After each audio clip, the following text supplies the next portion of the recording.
Fous le camp d'ici tout de suite, ou j'appelle la sécurité. Alejandro Rivas a claqué sa main avec colère sur l'accoudoir de son fauteuil roulant. La jeune fille, qui était apparue de nulle part dans son bureau privé, n'a pas bougé d'un pouce.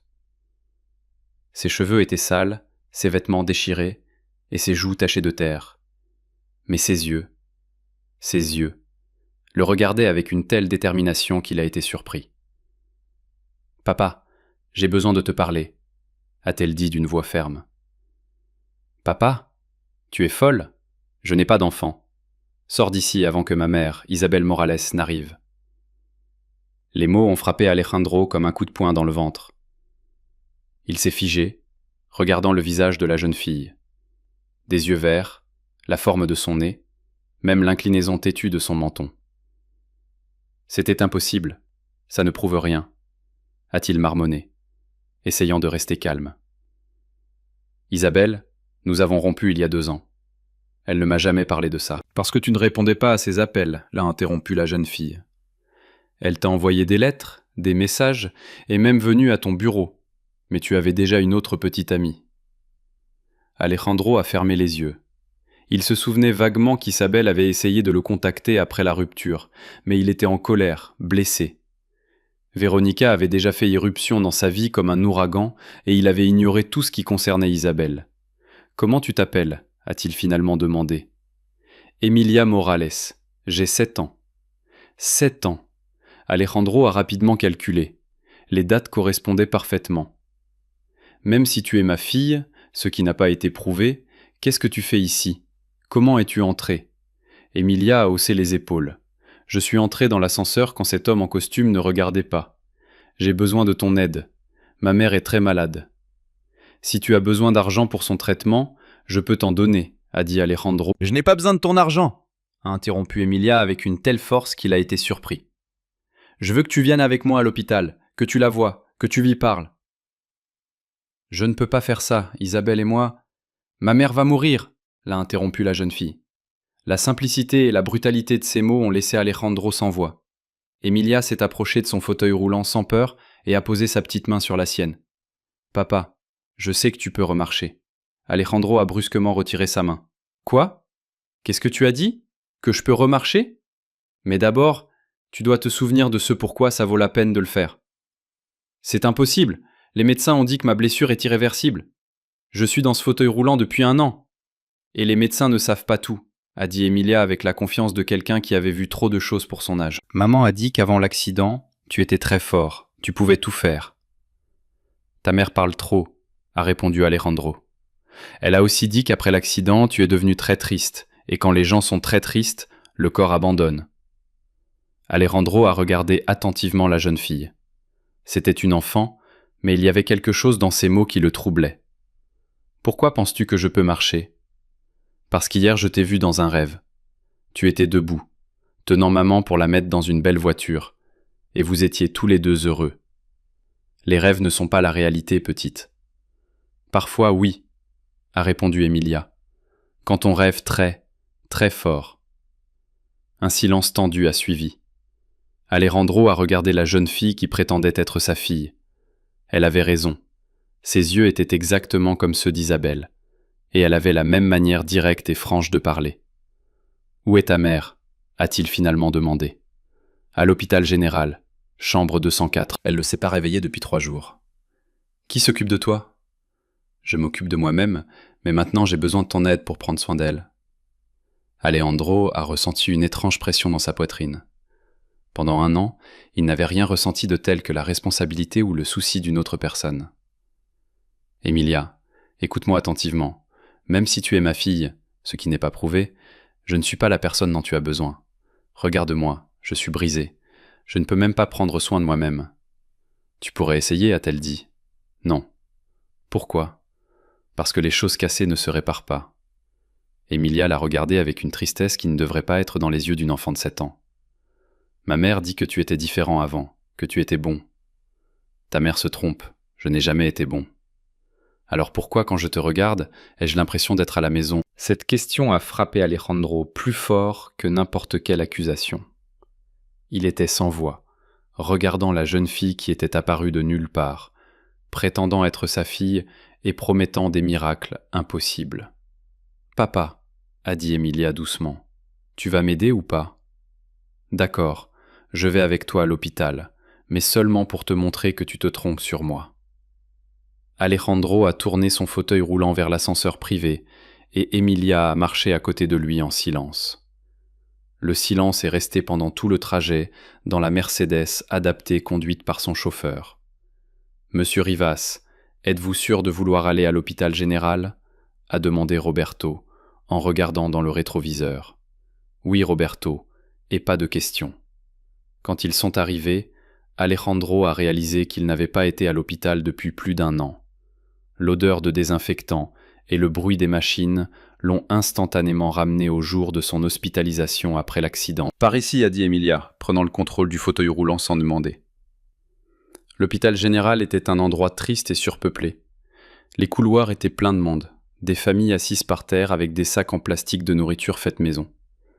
Alejandro s'est senti mal à l'aise sous les regards curieux attirés par son fauteuil roulant, sa voiture chère et ses vêtements élégants.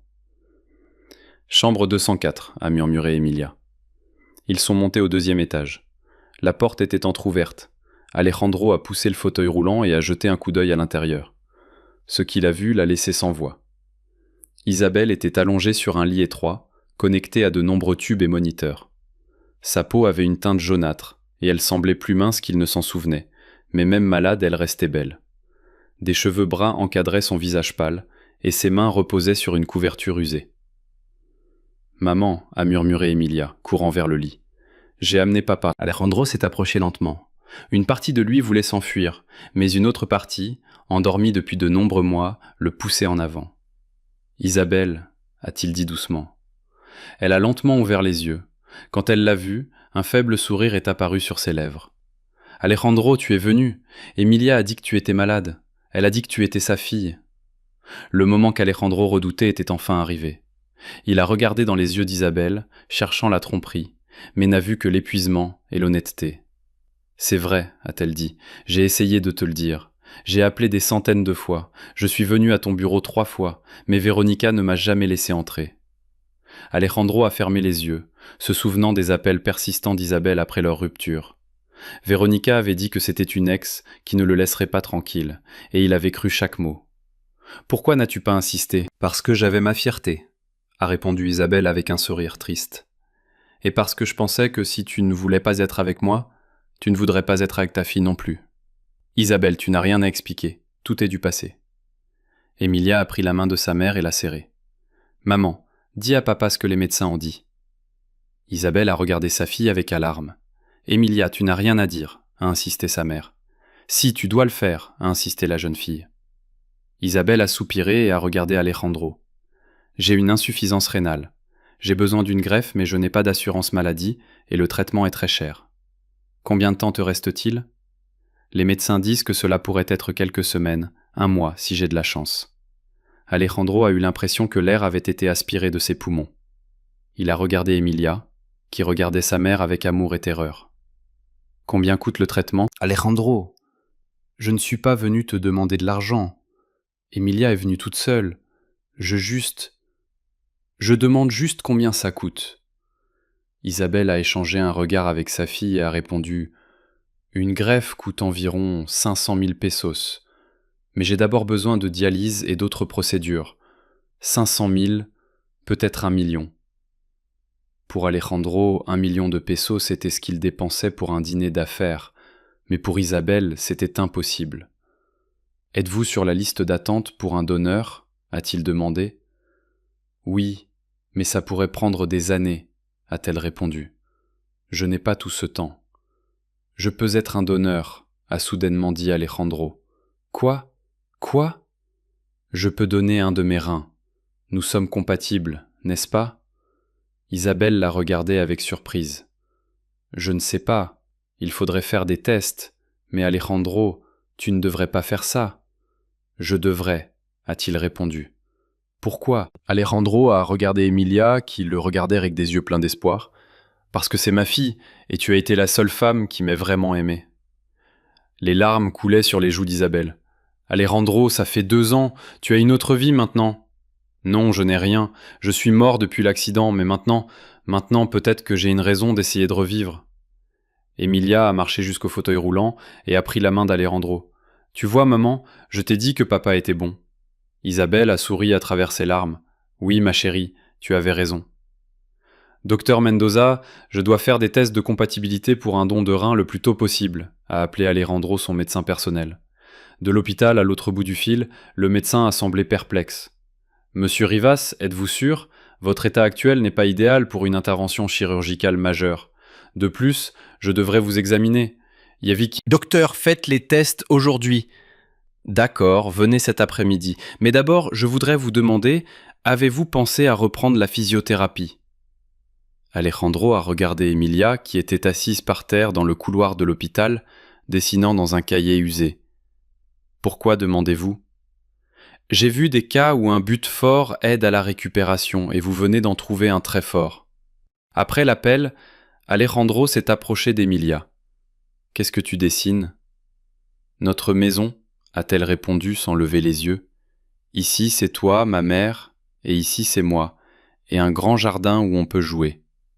Le dessin était simple mais détaillé. 3 bonhommes allumettes se tenant la main, sur un fond de maison avec des fenêtres jaunes et des fleurs dans le jardin. Emilia, où as-tu vécu depuis que ta mère est malade? Chez Madame Carmen, la voisine, mais elle a beaucoup de petits-enfants et il n'y a pas beaucoup de place. Parfois, je dors à l'hôpital. Alejandro a ressenti une pointe de culpabilité. Sa fille vivait pratiquement dans la rue pendant qu'il se complaisait dans l'apitoiement. Ça s'arrête ce soir. Tu viens avec moi. Emilia a levé les yeux de son dessin. Sérieusement? Sérieusement. Et quand maman sortira de l'hôpital, elle pourra venir aussi. Oui. Emilia a souri et a continué à dessiner. Papa, tu peux m'emmener quelque part? Je veux que tu rencontres quelqu'un. 1 heure plus tard, Alejandro s'est retrouvé dans une petite salle de rééducation au centre-ville. L'endroit était modeste mais propre, rempli d'équipements d'exercice et de tapis. Marco Hernandez a demandé la réceptionniste. Oui, dites-lui qu'Alejandro Rivas est là. Quelques minutes plus tard, un homme robuste d'une 40aine d'années avec une barbe est apparu. Quand il a vu Alejandro, son expression a changé. Qu'est-ce que tu fais ici? Marco, j'ai besoin de te parler. Nous n'avons rien à nous dire. Je t'ai déjà dit que je ne pouvais pas continuer à travailler avec toi. Je sais, mais tout a changé. Marco a regardé Emilia, qui observait curieusement. Qui est-elle? Ma fille. Je ne savais pas que tu avais une fille. Moi non plus, jusqu'à aujourd'hui. Marco a soupiré et les a invités dans son bureau. La dernière fois que nous nous sommes rencontrés, tu as dit que la thérapie était une perte de temps. Je me suis trompé. Qu'est-ce qui t'a fait changer d'avis? Alejandro a regardé Emilia, qui était assise sur une chaise, balançant ses jambes. Elle a dit que je pouvais remarcher, et pour la première fois depuis 1 an, je veux la croire. Marco a étudié le visage d'Alejandro. En tant que physiothérapeute, il avait appris à lire les patients. Le désespoir qu'il avait vu dans les yeux de l'homme d'affaires 6 mois auparavant avait disparu. Tu sais ce que ça signifie, n'est-ce pas? Des mois de travail acharné, de douleur, et peut-être que tu ne pourras faire que quelques pas. Je sais. Parce que maintenant j'ai une raison d'essayer. Marco a regardé Emilia. Crois-tu que ton père peut marcher? Oui, a-t-elle répondu sans hésitation. Mais il doit y croire aussi. Et toi, Alejandro, y crois-tu? Il y a réfléchi. Je n'ai pas ressenti d'espoir pour quoi que ce soit depuis longtemps, mais je veux y croire. C'est suffisant pour commencer, a dit Marco. Mais j'ai une condition. Quelle est-elle? Je veux que tu me dises la vérité sur pourquoi tu veux marcher. Ne me raconte pas de belles histoires. Alejandro a pris une profonde inspiration. Parce que ma fille me regarde. Parce que la femme que j'aime est en train de mourir. Et parce que pour la première fois depuis 1 an, je ne veux pas être mort tout en étant vivant. Marco a lentement hoché la tête. D'accord. Nous commençons demain à 6 heures. Le plus tôt sera le mieux. Si tu veux des miracles, tu dois travailler pour les obtenir. Ce soir-là, Alejandro a installé Emilia dans l'une des chambres d'amis de son penthouse. Pendant qu'elle se douchait, il a appelé Isabelle pour lui parler de la physiothérapie. « Es-tu sûr de vouloir faire ça ?» a-t-elle demandé. « Je suis sûr. »« Isabelle, je veux te demander quelque chose. Dis-moi. M'aimes-tu toujours ?» Il y a eu une longue pause à l'autre bout du fil. Je n'ai jamais cessé de t'aimer. Mais tu dois décider si tu veux être l'homme dont je suis tombée amoureuse ou l'homme que tu es devenu après l'accident. Je serai mieux que l'un ou l'autre. Je l'espère pour Emilia et pour toi. » Après l'appel, Alejandro s'est dirigé vers sa chambre. En passant devant la chambre d'Emilia, il l'a entendue se parler à elle-même. « Sainte Vierge, mon père commence à croire. Aide-le à marcher, s'il te plaît, et que maman se rétablisse. Amen. » Alejandro a souri pour la première fois depuis des mois. Peut-être que les miracles étaient possibles. Peut-être qu'il n'avait besoin que de foi et de beaucoup de travail acharné. Le lendemain, exactement à 6 heures, il était dans la salle de sport de Marco, prêt à commencer. « Qu'est-ce que tu veux dire ? Alejandro ne vient pas à la réunion du conseil d'administration. » Veronica Sandoval faisait les 100 pas dans son bureau. Téléphone à l'oreille, son assistant lui avait annoncé la nouvelle qu'elle ne voulait le moins entendre. Il dit qu'il est occupé par des affaires familiales. « Affaires familiales ?» a demandé nerveusement le secrétaire. « Alejandro n'a pas de famille. » Veronica a raccroché et s'est dirigée vers la fenêtre. Depuis qu'Alejandro était en fauteuil roulant, elle avait progressivement pris le contrôle des entreprises Rivas. Au début, c'était une aide temporaire, mais ensuite elle était devenue indispensable. Les actionnaires la respectaient, les employés lui obéissaient, et Alejandro avait perdu tout intérêt pour les affaires. Soudain, le téléphone a de nouveau sonné. « Allô ? C'est un journaliste. Je veux confirmer des informations concernant Monsieur Rivas. » « Quelles informations ? » ?»« De sa fille. » Veronica a senti le sol se dérober sous ses pieds. « Laissez entrer le journaliste, a-t-elle pensé. Jeune et ambitieux, il ferait n'importe quoi pour un scoop. »« Madame Sandoval, je m'appelle Javier Mareno, du journal El Nacional. J'ai des informations selon lesquelles Alejandro Rivas vient de reconnaître une fille illégitime. Pouvez-vous confirmer ? Je ne sais pas de quoi vous parlez. J'ai des photos de lui entrant à l'hôpital général avec une jeune fille, et aussi des documents prouvant qu'il a engagé un médecin privé, le docteur Mendoza, pour des tests de compatibilité d'organes. » Veronica est restée calme, mais son esprit travaillait à sa limite. « Monsieur Mareno, Alejandro Rivas est une personne très privée. Je suis sûr que toute décision personnelle sera annoncée au bon moment. Donc vous ne niez pas qu'il a une fille ? Je ne confirme ni ne nie rien. Bonne journée. » Lorsque le journaliste est parti, Veronica s'est versé un whisky, bien qu'il ne soit que 11 heures. Elle avait travaillé pendant 2 ans pour obtenir ce qu'elle voulait, et elle n'allait pas laisser une jeune fille apparue de nulle part ruiner tout. Elle a décroché le téléphone et a composé un numéro. « Numéro du détective Ruiz, c'est Veronica Sandoval. J'ai besoin que vous enquêtiez sur quelqu'un, Isabelle Morales, qui travaille à l'hôpital général, et sa fille, Emilia Morales. »« Quel genre d'enquête ?» a demandé le détective. « Tout, dossier médical, situation économique, comportement passé, tout ce qui pourrait être utile. » « Pour quand en avez-vous besoin ? » ?»« Pour hier. » 3 jours plus tard, Veronica a reçu un dossier complet. Isabelle avait d'énormes dettes médicales. Elle avait perdu plusieurs emplois en raison de congés de maladie et avait essayé de contacter Alejandro de nombreuses fois après leur rupture. La jeune fille manquait souvent l'école et vivait pratiquement dans la rue. « Excellent !» a dit Veronica.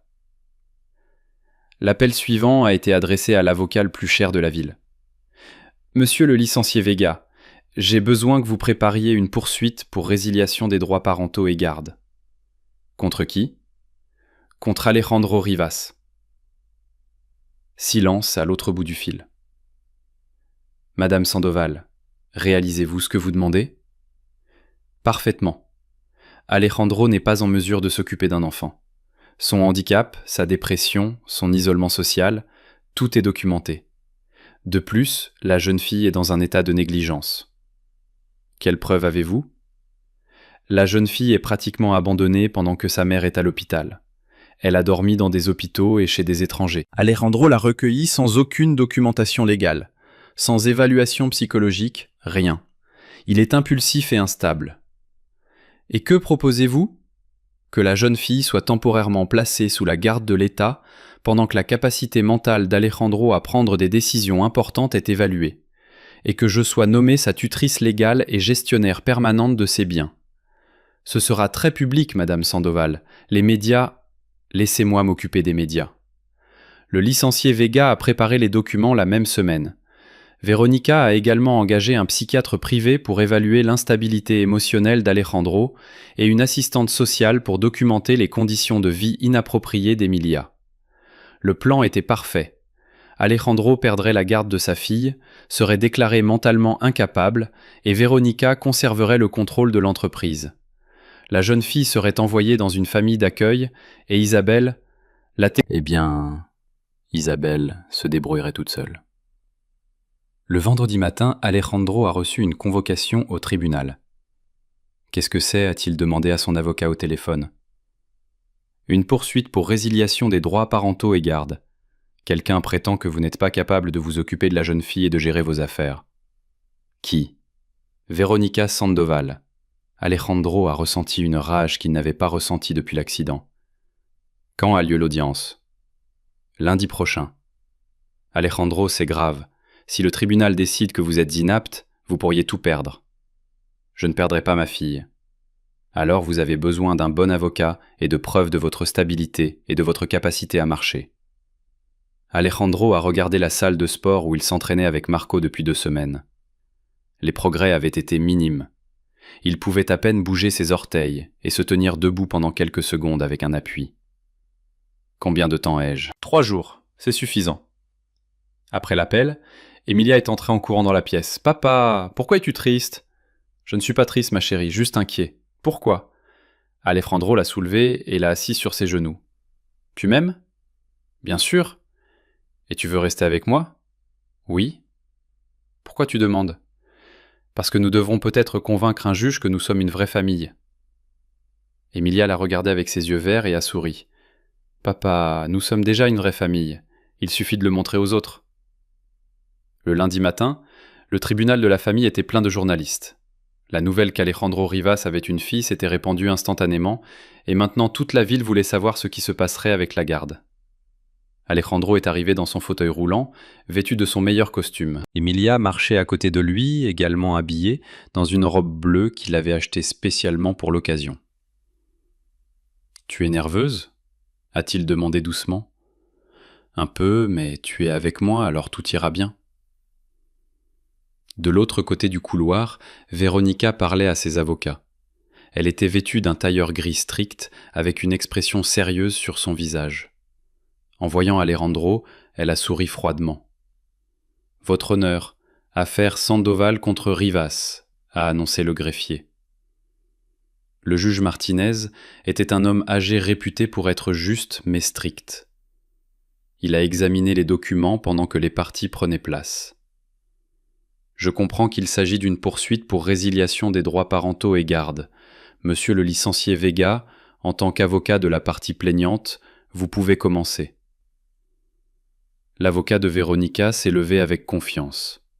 Votre honneur, nous sommes préoccupés par le bien-être de la mineure Emilia Morales. Elle vit dans des conditions inappropriées, et monsieur Rivas, en raison de son état mental et physique, est incapable de s'occuper d'elle.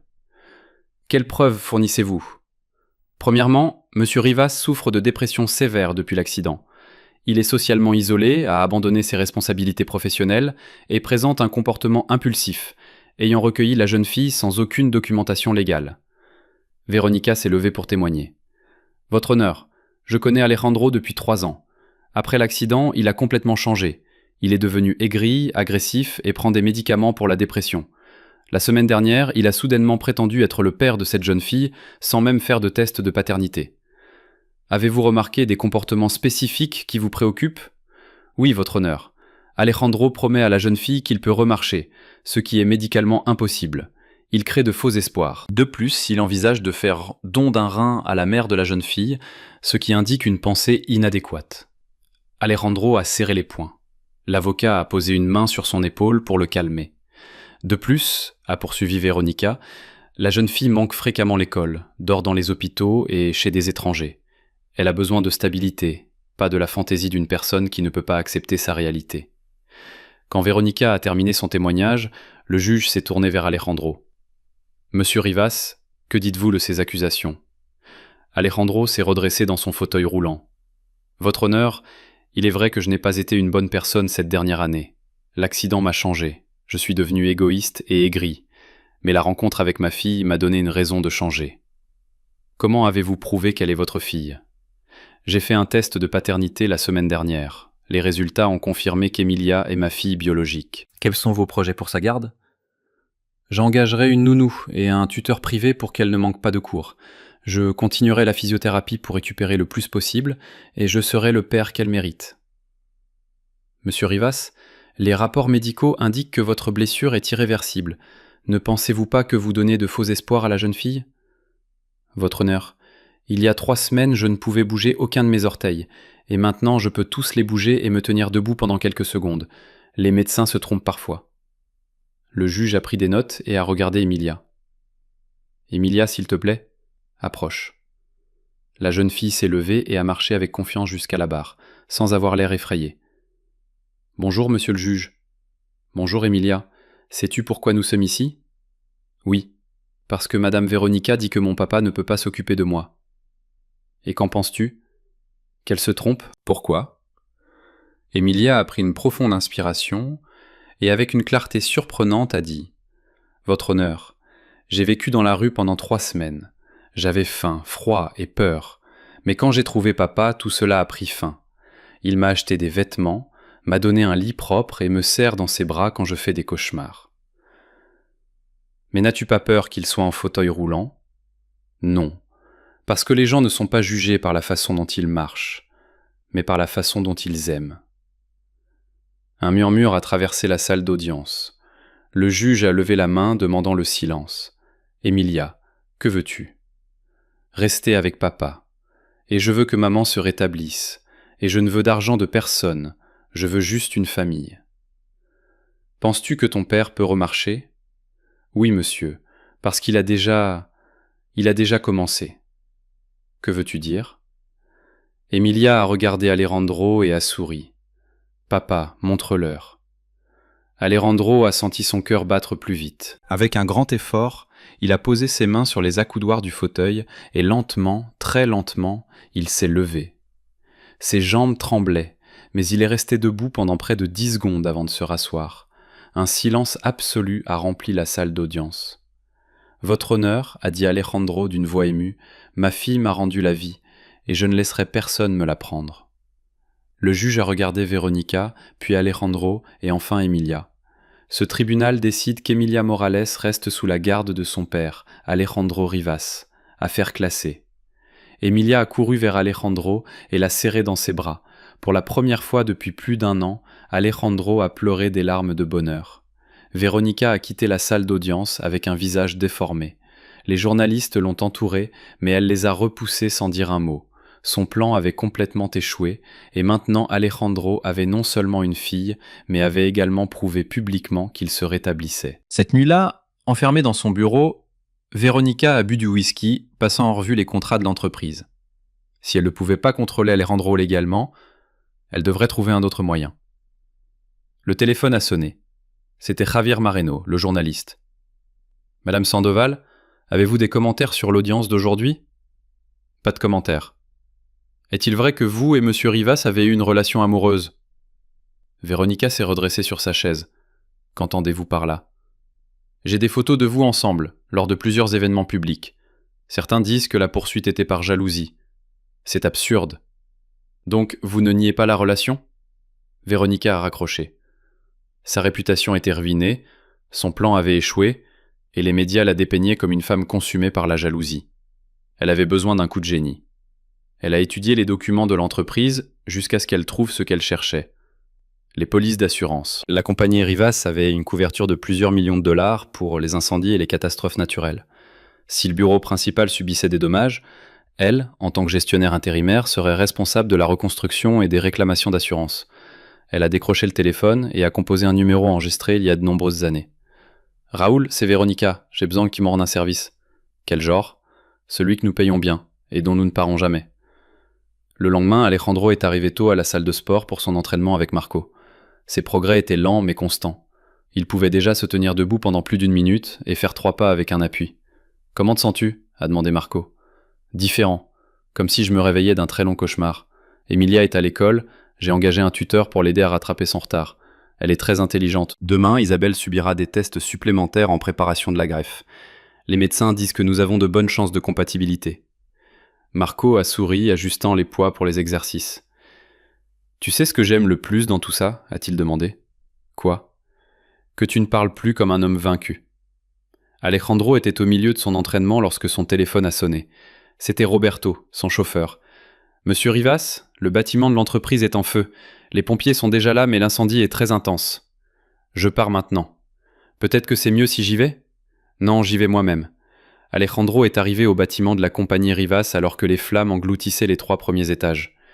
Les pompiers combattaient l'incendie et les employés évacuaient en panique. « Où est le chef des pompiers ?» a-t-il demandé depuis sa chaise. « Ici, monsieur Rivas, le capitaine Torres. Tout le monde est sorti ?»« Oui, nous vérifions. Il semble qu'une employée soit coincée au 5e étage, à la comptabilité. » Alejandro connaissait parfaitement le bâtiment et savait qu'il y avait un escalier de secours menant directement là. « Capitaine, puis-je y arriver par les escaliers de derrière ? » « Monsieur, vous ne pouvez pas.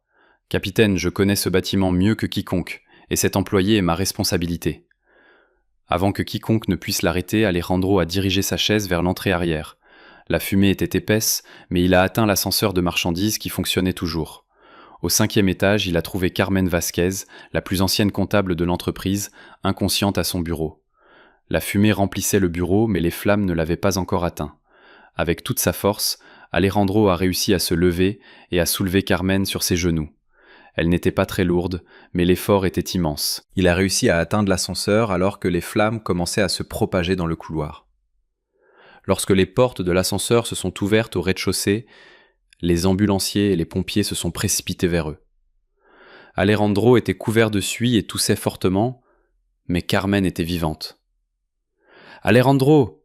a crié une voix familière. C'était Emilia, qui s'était précipitée de l'école après avoir entendu parler de l'incendie. « Papa, ça va ? » ?»« Je vais bien, ma chérie, » a-t-il répondu, la serrant fort dans ses bras. Les journalistes qui étaient arrivés sur les lieux ont tout filmé. Alejandro portant l'employé, son ascension héroïque dans l'ascenseur, l'étreinte avec sa fille. Quelques heures plus tard, ces images étaient sur toutes les chaînes d'information. Cette même nuit, à l'hôpital où Carmen était examinée, Alejandro a reçu un appel du détective Ruiz.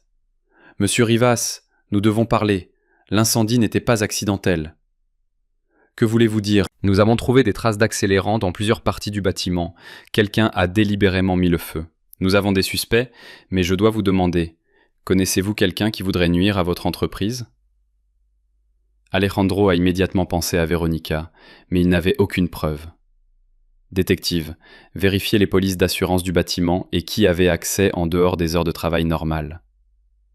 Nous nous en occupons déjà, monsieur Rivas. Soyez prudent. Si quelqu'un est prêt à incendier un bâtiment pour vous nuire, il pourrait faire quelque chose de pire. Après l'appel, Alejandro a regardé par la fenêtre de l'hôpital.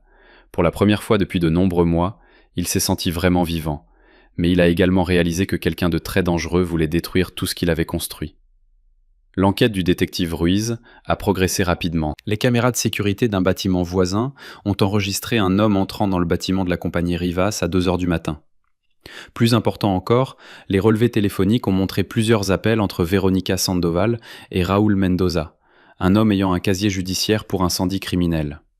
« Monsieur Rivas, nous avons suffisamment de preuves pour arrêter Madame Sandoval », l'a informé le détective par téléphone. « Quand ? » « Aujourd'hui, mais j'ai besoin de votre déclaration officielle. » Alejandro était à la salle de sport avec Marco lorsqu'il a reçu l'appel. Il venait de faire 10 pas consécutifs sans aide, son meilleur résultat depuis l'accident. « Marco, je dois aller au poste. »« Que s'est-il passé ? Tu te fais arrêter ? » ?»« Véronica, pour incendie criminel à mon entreprise. » Marco a sifflé doucement. « Fais attention, Alejandro. Les gens désespérés sont capables de choses très dangereuses. » Au poste, Alejandro a signé la déclaration pendant que les policiers préparaient le mandat d'arrêt. Le détective Ruiz lui a montré les preuves. Appel téléphonique, images de caméras de sécurité, le témoignage de Raúl Mendoza qui a avoué en échange d'une peine réduite. Mendoza dit que Madame Sandoval lui a payé 50 000 pesos pour allumer l'incendie. Elle voulait que ça ressemble à un accident électrique, mais il en a trop fait avec l'accélérant. Elle est déjà arrêtée, les agents se dirigent vers son bureau maintenant. 2 heures plus tard, les informations montraient Veronica Sandoval en train d'être arrêtée dans son bureau. Elle a été inculpée d'incendie volontaire, de complot, de tentative de meurtre et de fraude d'entreprise. Ce soir-là, Alejandro a dîné avec Emilia au penthouse. Elle avait vu les nouvelles à l'école. « Papa, pourquoi Madame Véronica a fait ça ?»« Parce que parfois les gens font de très mauvaises choses quand ils ont peur de perdre ce qu'ils pensent être à eux. »« Mais elle n'était pas ta petite amie ?» Alejandro a été surpris par la question directe de sa fille. « Oui, pendant un moment, mais je ne l'aimais pas vraiment. J'étais perdu et triste après l'accident. Et elle t'aimait ? » « Je ne sais pas, ma chérie. Je pense qu'elle aimait plus mon argent et mon entreprise. » Emilia a hoché la tête, comme si elle comprenait parfaitement. « Papa, quand est-ce que maman sortira de l'hôpital ?»« Bientôt. Demain, nous aurons les résultats des tests de compatibilité. Si tout va bien, nous pourrons faire la greffe la semaine prochaine. Ce sera un peu douloureux, mais ça en vaut la peine. » Le lendemain, le docteur Mendoza leur a donné la meilleure nouvelle. Alejandro et Isabelle étaient parfaitement compatibles pour une greffe de rein. Tous deux étaient en excellentes conditions pour l'opération. « Monsieur Rivas, votre condition physique s'est considérablement améliorée ces dernières semaines. Madame Morales, vous êtes stable et prête pour la greffe. »« Quand pouvons-nous le faire ?» a demandé Alejandro. « Mardi prochain. Mais d'abord, vous devez tous les deux signer tous les consentements et comprendre les risques. » Ce soir-là, Alejandro a rendu visite à Isabelle à l'hôpital. Elle semblait plus énergique depuis qu'ils avaient appris que la greffe était possible. « Alejandro, je veux que tu saches que tu n'es pas obligé de faire ça. »« Je ne le fais pas par obligation, je le fais parce que je t'aime. » Isabelle a regardé dans ses yeux. « Vraiment ? Je n'ai jamais cessé de t'aimer. Je me suis juste perdu un moment. Et maintenant, je veux t'épouser après la greffe, quand tu te rétabliras. Je veux que nous devenions une vraie famille. » Les larmes coulaient sur les joues d'Isabelle. « As-tu dit à Emilia à ce sujet ? » ?»« Je ne voulais pas te le demander d'abord. Elle sera très heureuse. » Le jour de l'opération, tout le pays a suivi la nouvelle. Alejandro Rivas, le magnat qui a tout perdu et a tout retrouvé, a fait don d'un rein pour sauver la mère de sa fille. L'opération a duré 6 heures. Emilia a attendu à l'hôpital en compagnie de Marco et Carmen, l'employé qu'Alejandro avait sauvé de l'incendie. « Penses-tu que tout ira bien ?» a demandé Carmen à Emilia. « Oui, mon père est très fort, et ma mère aussi. » Quand le docteur Mendoza est sorti de la salle d'opération, il avait un sourire sur le visage. Tout s'est parfaitement passé. Tous deux sont stables et en convalescence. Emilia a applaudi de joie et a serré Marco dans ses bras. Ma famille est enfin complète.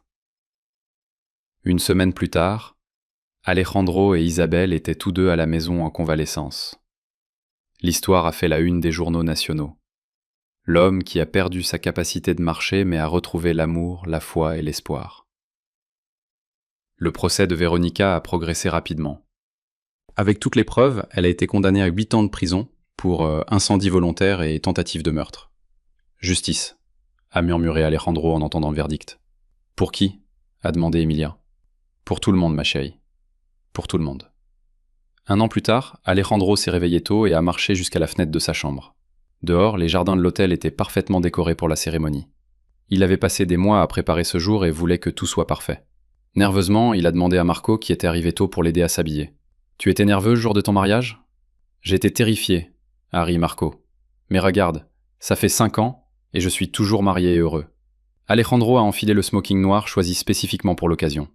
Il n'avait plus besoin de fauteuil roulant, bien qu'il utilise toujours des cannes pour les longues distances. Les médecins l'appelaient un miracle médical. Mais il connaissait la vérité. L'amour était son meilleur remède. « Tu sais ce que j'aime le plus dans tout ça ?» a-t-il dit à Marco en nouant sa cravate. « Quoi ? Que, il y a 2 ans, je pensais que ma vie était finie, et aujourd'hui j'épouse la femme que j'aime, et j'ai une fille qui m'a redonné l'espoir. » On a frappé à la porte. C'était Emilia, dans une belle robe rose et avec une couronne de fleurs dans les cheveux. « Papa, tu es prêt ? Maman est déjà nerveuse. Comment va-t-elle ? » Plus belle que jamais. Isabelle s'était complètement remise de la greffe et travaillait maintenant à temps partiel comme consultante pour les familles en crise à l'hôpital. Elle avait trouvé sa vocation, aider les autres à traverser les difficultés. Emilia, je peux te demander quelque chose ? Bien sûr, papa. Es-tu heureuse que maman et moi nous marions ? Papa, j'attends ce jour depuis que je t'ai rencontré. Bien sûr que je suis heureuse. La cérémonie a eu lieu dans le jardin de l'hôtel surplombant la mer. Alejandro n'a invité que ses proches. Marco et sa famille, Carmen et quelques employés de l'entreprise, le docteur Mendoza, et bien sûr, Isabelle et Emilia. Quand la musique a commencé, Alejandro a pris ses cannes et a lentement marché jusqu'à l'hôtel. Chaque pas lui rappelait son cheminement du désespoir à l'espoir, de la solitude à l'amour, de la défaite à la lutte. Isabelle est apparue au bout de l'allée, radieuse, dans une robe blanche simple mais élégante. Emilia, qui était sa demoiselle d'honneur, marchait à ses côtés. En arrivant à l'hôtel, Emilia a pris les mains de son père et de sa mère et les a jointes. « Maintenant, nous sommes une vraie famille », a chuchoté le père González, qui avait rencontré la famille pendant la convalescence d'Isabelle et officié la cérémonie. Alejandro, Isabelle, vous avez affronté de nombreux défis pour être ici. Vous avez affronté la maladie, la séparation, le désespoir, mais l'amour vous a maintenus ensemble. Au moment des vœux, Alejandro s'est adressé avec émotion à Isabelle. « Isabelle, il y a 2 ans, je pensais avoir tout perdu de ce qui m'était cher, mais toi et Emilia m'avez appris que les choses les plus précieuses ne peuvent être perdues tant que nous avons la foi. Je promets de t'aimer, de prendre soin de toi et d'être le mari et le père que tu mérites. Je promets de me réveiller chaque jour, reconnaissant pour la seconde chance que tu m'as donnée. » Isabelle a essuyé une larme et a répondu « Alejandro, je n'ai jamais cessé de croire en toi, même quand tu as cessé de croire en toi-même. Je promets de t'aimer dans les bons et les mauvais moments, d'être ta compagne dans tout ce qui nous attend, et je promets que notre famille sera toujours unie par l'amour. » Quand ils se sont embrassés, Emilia a crié « Hurrah! Maman et papa se sont mariés !» Tous les invités ont ri et applaudi. Alejandro a soulevé Emilia et l'a embrassée sur le front. « Tu sais, princesse, que tu as rendu tout ça possible ?» Pendant la réception, le journaliste qui avait suivi l'histoire depuis le début s'est approché d'Emilia. « Emilia, comment te sens-tu maintenant que ta famille est complète ?»« Très heureuse. Mais ma famille a toujours été complète. Elle était juste un peu cassée avant. »« Crois-tu toujours au miracle ?» Emilia a regardé son père, qui dansait lentement avec Isabelle, en s'appuyant à peine sur sa canne. « Je n'ai pas fait de miracle. J'ai juste rappelé à papa que l'amour peut tout faire. » « Quels sont tes projets maintenant ? » « Nous allons vivre ensemble dans une nouvelle maison, et papa continuera à aider les autres à remarcher. » Cette nuit-là, après le départ de tous les invités, Alejandro, Isabelle et Emilia se sont assis sur la terrasse de leur suite, regardant les étoiles.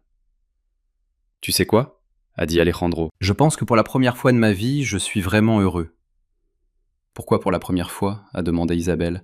« Parce qu'avant j'avais de l'argent, du succès, de la reconnaissance, mais je n'avais pas d'amour véritable, je n'avais pas de famille, je n'avais pas de but réel. Et maintenant j'ai tout ce qui compte vraiment. » Emilia s'est blottie contre ses parents. « Papa, demain nous commencerons à construire la fondation ? » « Oui, ma chérie. Demain nous commencerons à aider d'autres enfants qui ont besoin de retrouver leur famille. »« Comment s'appellera-t-elle ? » a demandé Emilia. Alejandro a regardé Isabelle, qui a souri et a hoché la tête. « La Fondation Emilia, pour que nous nous souvenions toujours que les miracles existent quand nous avons la foi. » 5 ans plus tard, Alejandro a marché seul jusqu'au podium dans le hall principal du centre de réadaptation complète de la Fondation Emilia. Devant lui se trouvaient plus de 200 familles qui avaient reçu l'aide du programme. « Bonjour à tous, je m'appelle Alejandro Rivas, et il y a 7 ans j'étais en fauteuil roulant, convaincu que ma vie était finie. » Des applaudissements chaleureux ont rempli la salle. Au premier rang, Isabelle souriait fièrement, tenant la main d'Emilia qui avait maintenant 12 ans. Elle était devenue une jeune fille confiante et brillante. Aujourd'hui, nous sommes ici pour célébrer que la Fondation Emilia a aidé plus de 500 familles à se réunir et a fourni un traitement et une réadaptation gratuits à plus de 1000 personnes. Plus d'applaudissements. Alejandro a regardé vers la scène, où Marco supervisait un groupe de physiothérapeutes travaillant avec des enfants en fauteuil roulant. Mais je veux vous raconter comment tout a commencé avec une fille de 7 ans qui est entrée dans mon bureau et a dit quelque chose qui a changé ma vie pour toujours. « Tu peux remarcher. » Emilia a rougi alors que tous les yeux se tournaient vers elle. À ce moment-là, je pensais qu'elle était folle. Les médecins disaient que je ne marcherais plus jamais, Mais elle ne parlait pas seulement de mes jambes, elle parlait de mon cœur, de mon âme, de ma capacité à aimer. Alejandro a fait une pause et a bu de l'eau. Au cours de ces 5 années, la Fondation Emilia a développé 3 centres de réadaptation, un programme de réunification familiale et une clinique de don d'organes. Mais le plus important, nous avons appris, les miracles viennent du ciel avec amour. Dans le public se trouvait Carmen Vasquez, maintenant directrice administrative de la Fondation, ainsi que plusieurs familles qui avaient traversé des défis similaires. Permettez-moi de vous présenter quelques-unes des familles qui ont fait partie de notre programme.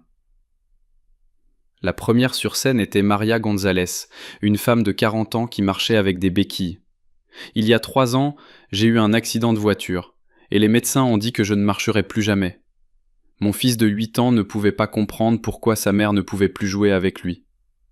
Quand nous sommes arrivés à la Fondation Emilia, j'ai reçu une physiothérapie gratuite, mon fils a reçu un soutien psychologique, et j'ai réalisé qu'être une bonne mère ne dépend pas de si vous pouvez courir. Aujourd'hui, je peux marcher, je travaille comme consultante pour d'autres mamans, et mon fils dit que je suis son héros. Maria a regardé son fils, qui applaudissait avec enthousiasme. Le suivant à parler était Roberto Martinez, un jeune homme qui avait perdu ses parents dans un accident. J'ai 25 ans et je me suis retrouvé seul, m'occupant de mes 3 jeunes frères et sœurs. Je ne savais pas comment garder la famille unie.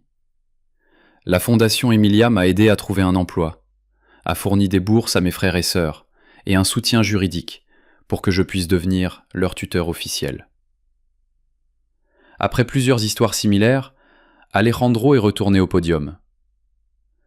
Chacune de ces histoires me rappelle pourquoi nous faisons ce travail. Parce que nous croyons que chaque famille mérite une seconde chance, que chaque personne mérite de croire en la possibilité d'une vie meilleure.